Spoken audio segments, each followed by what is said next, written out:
ரொம்ப நாளாவே வந்து இன்ஸ்டாகிராம்ல வந்து இந்த ஒரு பாட்டு ஒன்று ட்ரெண்டாக இருக்கு. நீங்களே பாருங்க என்னன்ட்டு.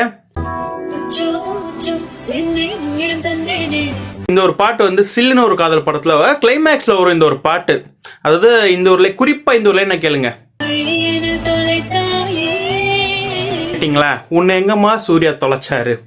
கல்யாணம் பண்ணிக்க போனீங்க, உங்க அப்பங்காரன் வந்தா கல்யாணமும் பண்ணிக்கிட்டீங்க, உங்க அப்பங்காரன் வந்தா போட்டு சூர்யா போட்டு போலாம் தான் கையை காலை உடச்சா உன்னை ஆஸ்திரேலியாவுக்கு அனுப்பிட்டான். நீ என்ன பண்ணிருக்கணும்? நான் ஆஸ்திரேலியா தான் இருக்கேன்டா சூர்யா, நீ வந்து எனக்கு காப்பாத்துறா இல்லை என்ன வந்து கூட்டின்னு போடான்னு சொல்லியிருந்தா இங்க இருக்கு டாடி அமெரிக்கான்ற மாதிரி, இங்க இருக்கு டாடி ஆஸ்திரேலியான்னு சொல்லிட்டு சூர்யா ஒன்று வந்து காப்பாத்திருப்பாரு, இல்லை கூட்டின்னு வந்திருப்பாரு. அட்லீஸ்ட் ஏதோ ஒன்று பண்ணியிருப்பாரு. அவர் வந்து கையை காலை உடச்சிக்கிட்டு உன்னை வந்து இந்தியாவில் தான் இருக்க, இங்கே தான் இருக்கன்னு சொல்லி தேடிட்டு இருக்காரு.